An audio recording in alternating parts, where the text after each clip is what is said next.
Itu awal mulanya kan dari kesenian asli Wonosobo Mbak. Dari dulu, dari zaman mbah-mbah zaman dulu kan di sini udah ada kesenian kuda lumping dan juga Lengger Wonosobo. Tapi kan kalau zaman dulu itu kan lenggernya masih laki-laki, belum kayak zaman sekarang masih kuda perempuan gitu.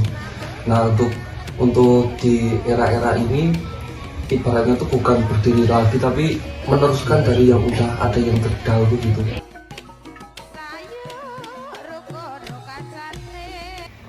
Ya, di sini saya Afri Andi Tri Pamungkas itu sebagai sekretaris. Di sini ada sebelah kanan saya ada Andri Ristiono di Sanggar sebagai bendahara, dan di sini ada Mbah Kanto di sini sesepuh dari Sanggar, dan ada Mbah Waidi di Sanggar sebagai sesepuh juga, dan di Dusun Keplogo Tengah terutamanya sebagai ketua RT.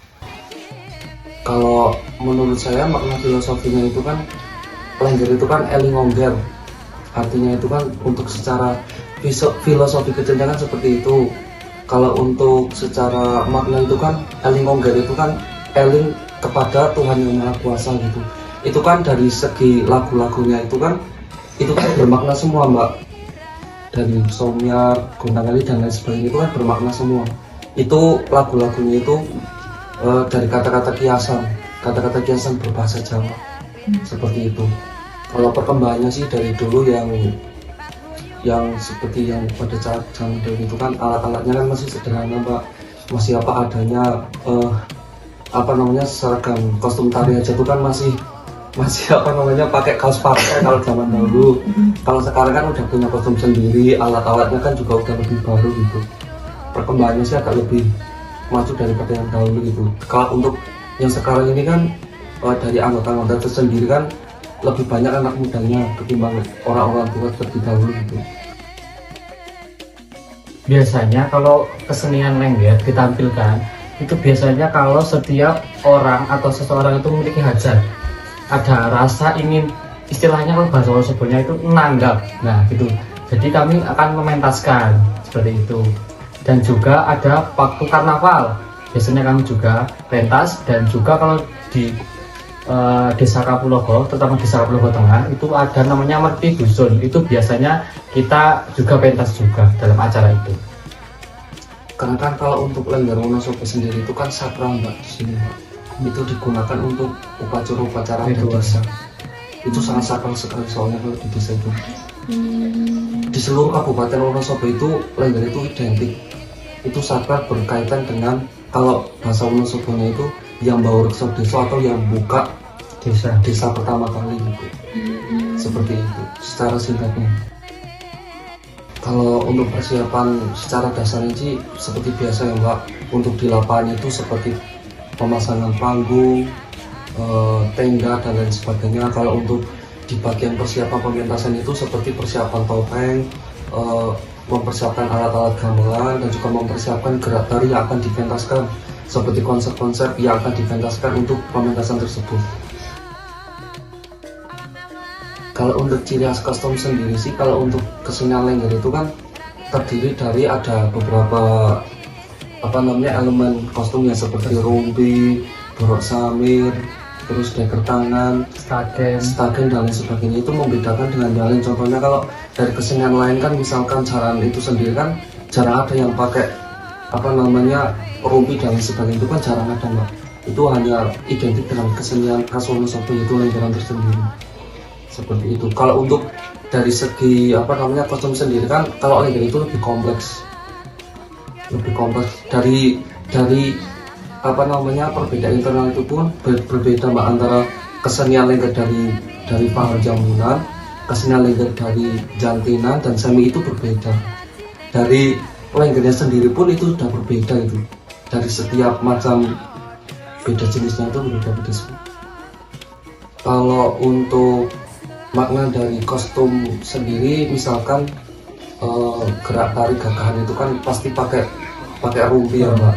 Pasti itu pakai rumpi. Kalau seandainya makna tersendiri sih sebenarnya sih nggak begitu terlalu ini ya Mbak. Paling kalau itu sih pembedanya aja. Kalau seandainya gerak tari gagahan itu biasanya pakai rompi, tapi kalau gerak tari alusan itu biasanya pakai apa namanya, ada kalung, ada kalung dan lain sebagainya. Itu ya mungkin pembedanya seperti itu.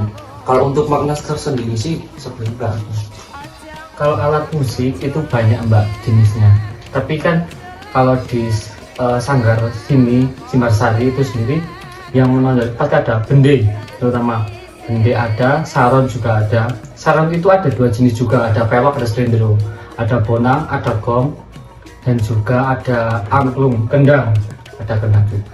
Kendang itu juga kan ada dua Ada dua macam. kendang truk sama kendang biasa.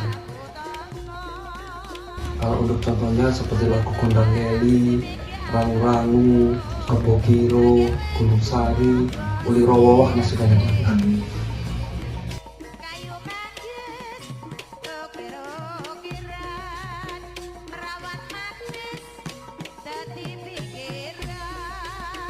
Ada mbak. Kalau untuk gerak tari laki-laki itu identik dengan mengangkat kaki. Kalau untuk gerakan perempuan itu identik dengan kembangan tangan dan gemetan kaki. Seperti itu, mungkin pembedanya secara dasarnya seperti itu. Kalau dari kesenian Wonosobo itu terutama Lengger itu kan gerakan tari dari setiap lagu itu kan berbeda-beda mbak. Dan setiap lagu aja berbeda-beda, apalagi dengan kesenian yang lainnya. Contohnya dari gerak tari Somyar. Somyar itu kan kalau di kesenian Lengger itu kan masuk ke dalam kategori alusan juga, gagahan juga iya. Itu kombinasi antara gerak tari alusan dan gerak tari gagahan. Nanti beda lagi dengan Gondang Ngeli yang masuk kepada ragam tarian alusan gitu, seperti itu mbak. Kalau untuk di desa Kapulogeter sendiri itu kan kalau seandainya waktu Mekti Dusun itu kan sudah menjadi kepercayaan turun-temurun, tradisi turun-temurun mbak, yang berkaitan dengan penunggu desa, atau kalau di bahasa Wonosobo itu berkaitan dengan yang baur reso desa gitu. Kalau di setiap daerah di Wonosobo itu, menurut kepercayaan orang Wonosobo itu, bahwa leluhur pada zaman dahulu itu menyukai dengan gerak tari terutama lenggeran, seperti itu. Makanya di setiap selamatan dusun atau selamatan desa pasti ada kegiatan pementasan tari lengger itu tersendiri. Kalau untuk masyarakat di Kapulogeter sendiri sih itu welcome ya mbak, maksudnya terbuka. Karena kan untuk di zaman dahulu tersendiri kan itu sebenarnya sudah ada. Ini kan hanya melanjutkan dari kesenian yang sudah ada terdahulu tapi sempat vakum gitu. Kalau untuk antusias di masyarakat sendiri sih sebenarnya cukup bagus juga. Kan untuk generasi muda yang sekarang ini kan banyak juga yang ikut di sanggar gitu. Biasanya ya mbak, kalau apa namanya tantangan itu kan biasanya mudah, so masuk juga dengan gadget. Nah itu kalau suruh latihan biasanya sulit. Nah itu tantangan utama yang paling berat di situ, gadget. Ya saya sendiri aja ya kalau main gadget ya udah asik ya udah, latihan itu kadang sulit gitu loh. Mungkin itu salah satu yang utama sih dari faktor utama. Nah, itu bisa ya mbak, kan kalau seandainya ada pementasan itu kan beberapa warga desa yang mungkin perekonomiannya tertumbuh kepada pedagang itu kan bisa berdagang, berjualan atau yang lainnya. Contohnya kalau seandainya parental sound system, parental tenda, Lengger itu tersendiri itu kan juga mendapatkan penghasilan dari situ mbak. Contohnya warga-warga desa yang berdagang di acara pementasan tersebut juga.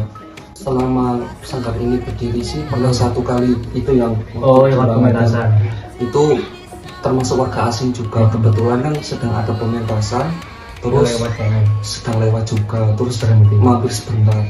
Ya desa juga mendukung adanya kesenian ini, ya membantulah sedikit-sedikit dari terutama dari biaya ya mbak, karena kan nggak mungkin juga setiap anggota harus iuran terus, dan alhamdulillah juga desa juga mau mendukung, membantu tentang itu. Kalau dari saya pribadi itu kan berkaitan dengan mbah-mbah terdahulu ya mbak. Kan kalau untuk dari kesenian Lengger sendiri kan di Kapulog itu kan sebenarnya sudah ada dahulu kan sudah ada zaman mbah-mbah terdahulu, tapi kan sempat vakum. Nah itu kan menjadi apa namanya landasan semangat buat kami ini anak muda dan beberapa sesepuh juga untuk kemudian bagaimana caranya sanggar di Kapulogo ini tetap bisa berdiri, tetap bisa maju, tetap bisa berjalan gitu mbak. Ikut juga ya melihat semangat dari mbah-mbah, dari teman-teman, rasanya itu terenyuh gitu loh mbak. Jadi jangan sampai nih kita yang muda-muda malah kalah sama yang sepuh-sepuh semangatnya. Seperti jadi melihat mbah-mbah dua-dua contohnya ini sangat semangat sekali, sudah sepuh melegake bahasa sopo ya mbak, nggak kayak waktu nih gitulah, nggak ke sawah ikut kesenian. Nah apalagi kita nih, jangan sampai anak muda kita kalah juga semangatnya sama mbak. Seperti itu. Pesannya jangan tinggalkan budaya, karena wong Jawa aja lali Jawa nih, mungkin itu.